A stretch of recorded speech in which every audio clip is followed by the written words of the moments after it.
And just now we saw that it definitely increases ocular blood flow, and there is so much documented evidence about it. So let's see where we actually can apply this clinically. And for this, we have another very learned and wonderful speaker, Dr. Meenakshi Dhar, with us. She will talk about clinical implications of ocular blood flow in our clinical practices. Dr. Meenakshi.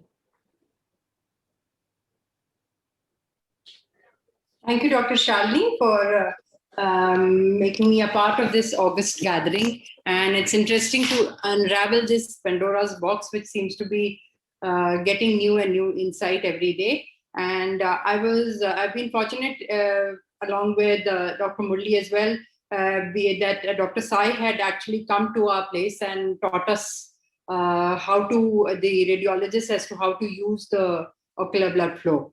And so going on from there to my topic, so much has been said about it that it makes my delivery very easy. And we know that glaucoma does progress in spite of IOP being normal, and that has been quantified by various population studies. We have Dr. Das and other speakers have all told us about how glaucoma is also a type of ischemic optic neuropathy, and an abnormal optic nerve perfusion forms a major role in the pathogenesis of normotensive glaucoma patients.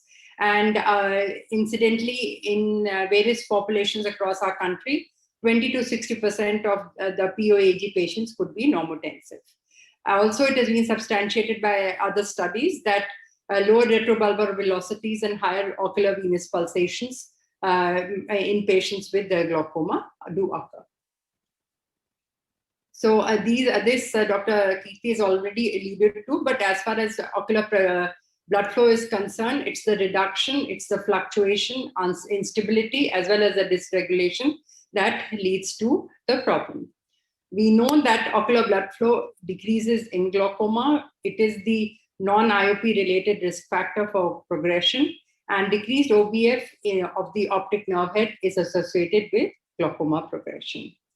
This is the CDI being done on the different arteries, and here we take the resistive index as the indirect measurement, because it has been found to be the most reliable parameter, and a value of more than 0.76 has been taken as high. Progression of visual fields correlates with the high RI in both POAG and normotensive glaucoma patients, but not in patients of ankylosing glaucoma. So here we start our discussion with this 80-year-old lady who had been on a 10-year-old follow-up. Her IOPs were never high. Beyond 15, she had a very good compliance. She had a cup asymmetry and a marked visual loss, field loss on the right side. And she, in 2018, we did her register, the ocular blood flow was done, and we found that the RIs were high in all the right eye parameters, and the ocular perfusion pressure was normal. Hence, we started the patient on carbonic anhydrase inhibitors. And a year later, we did actually see an improvement in the visual fields. This she continues to come, was seen last week, this week itself. She happens to be my mother-in-law, incidentally. So we had to stop her ASOP because she developed dermatitis. And now we can again see that there is a worsening of the visual fields. And so I'm starting her on dorzolamide now. So we can see that with similar IOP in the same patients with significantly different RIs, you can see that the advanced visual field defects correlate with high RI. There are lots of different types of mechanisms which control the vascular regulation, and autoregulation is a very important thing.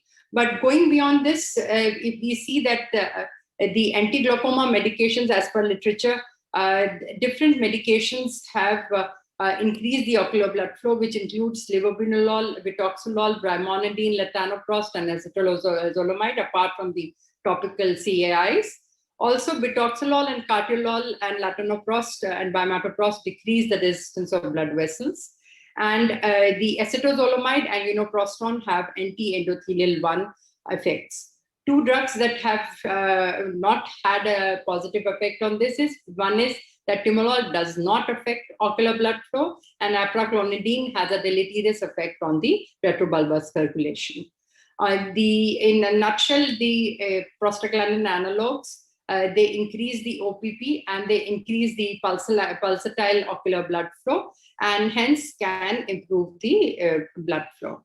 The carbonionic anhydrase inhibitors do provide vasoprotection, and they improve it by improving the autoregulation by increasing the carbon dioxide available.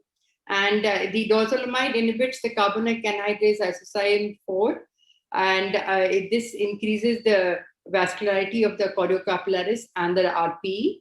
With this, there is increased carbon dioxide, and this leads to relaxation of choriocapillaris and increases the choroidal blood flow.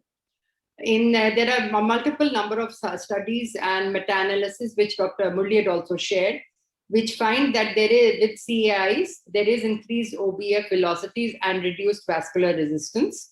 Also, it improves ocular blood flow and delays the visual field progression. It also shortens the AVP time and increase the retrobulbar hemodynamic parameters.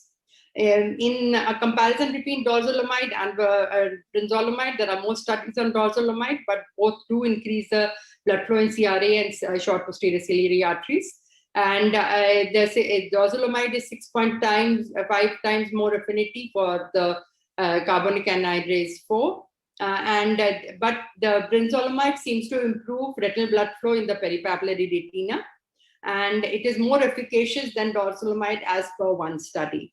Also, brimonidine enhances blood flow autoregulation in POAG and NTG patients and is gentler to the cornea and maybe have a better compliance.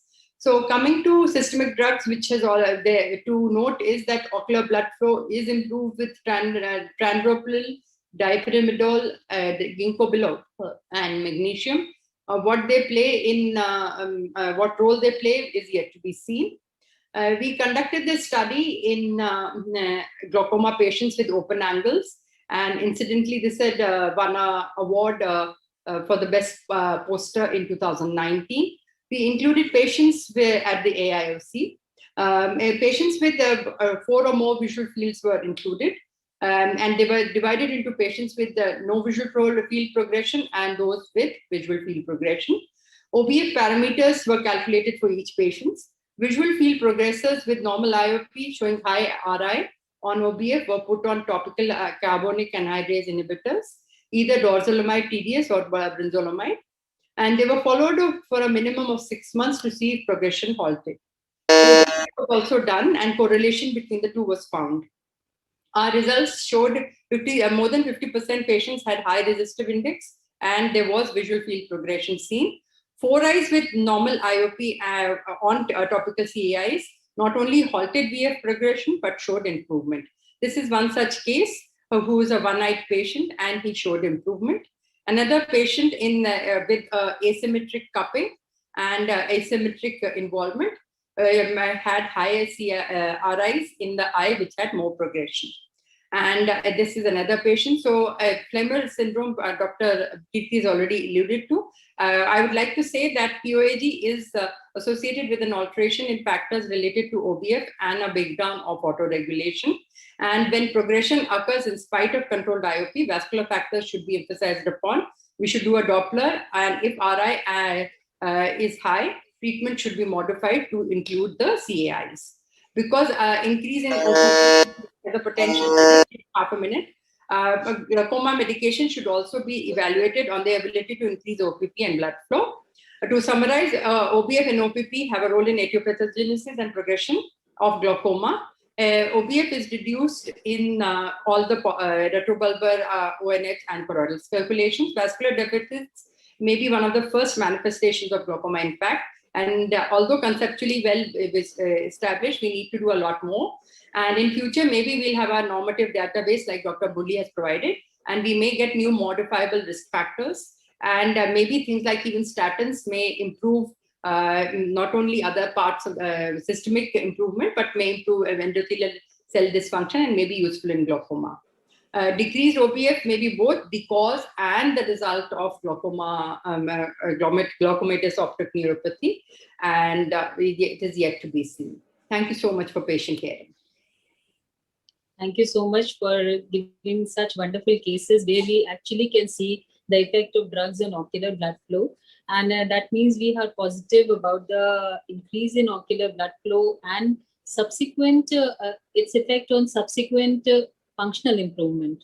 That is what actually needs to be documented nicely before we can move on to results of these drugs which include or which increase the ocular blood flow. And then if they can improve the fields also, then probably that will be more properly utilized in our clinical scenarios. Nowadays, we also have Rho kinase inhibitors which have come up and are being used regularly, and they are found to be having some beneficial effect. Madam, what is your opinion about these drugs? For me, I feel it's too premature to reflect on their effect on ocular blood flow. Maybe in some years to come by, I'll be able to reflect on that. But like what Dr. Murli was saying about the limitation of having a radiologist, we were lucky to be, since I was at Amrita, where we could give the whole, give a PG a thesis, a radiology thesis. So we could do all these studies. So people who are like you and Dr. Kirti can actually take this forward and continue to do it.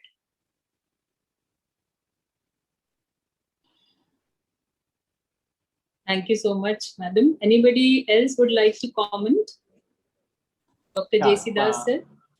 Dr. Murli, I have a comment, yeah. With regards to the use of OCT angio, I think I'm sure many of us are using it and exploring the various options in glaucoma patients. We are still actually, it's like the elephant and the blind man. Now, literally, we are looking all around the OCT angio. We're yet to find out what is the actual feature which is going to help us in the diagnosis and management. I think we've been looking at the OCT angio for almost a year and a half.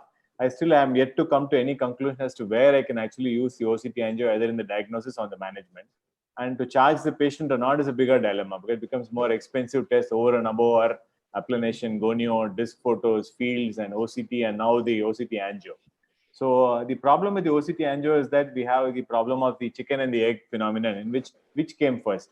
Did the RGC loss come first and the ischemia is showing up later? Or the ischemia is coming in later, which is picked up on the OCT angio, and the RGC loss is showing up later. Maybe I request Professor Das with his experience and Professor Kirti Singh to comment on the OCT angio and the new phenomenon of, it comes into the ophthalmologist's purview. So maybe we're going to see more of the OCT angio in terms of circulatory changes and maybe in glaucoma management than the color Doppler imaging, which seems to be dying a natural death.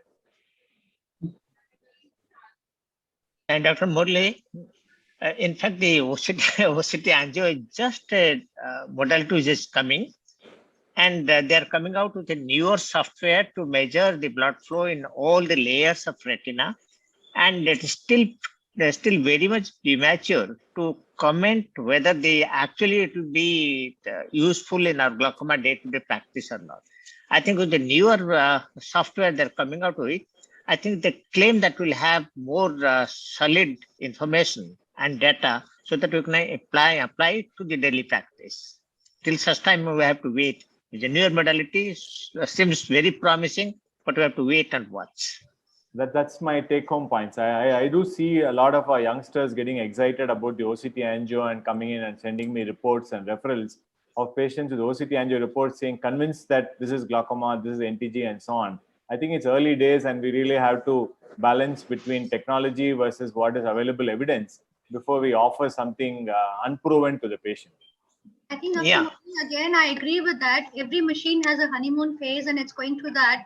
But as with OCT per se, we have so many red disease and green disease phenomena happening, and just one red mark will label the patient as glaucoma. OCT angio is still has a lot of way to go. Having said that, if you can follow up like what Meenakshi did, if you can follow up the patient on the same machine over 3 to 4 years, then you can say it's not the chicken and not the egg, but which came first.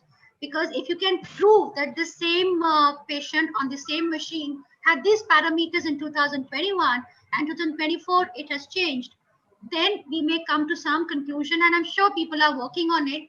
Machines change so fast. I mean, their lifespan is within 2 to 3 years. By the time you have a data on one machine, they change the machine with the upgrade version. So this may not be really possible.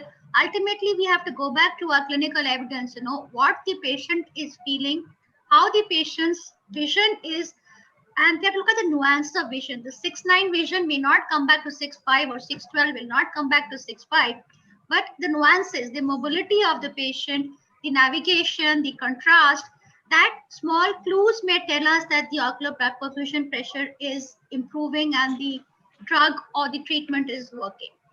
Because all machines ultimately are as good as you read them, and all machines are as good as much they impact the patient's life. Thank you, sir, and thank you.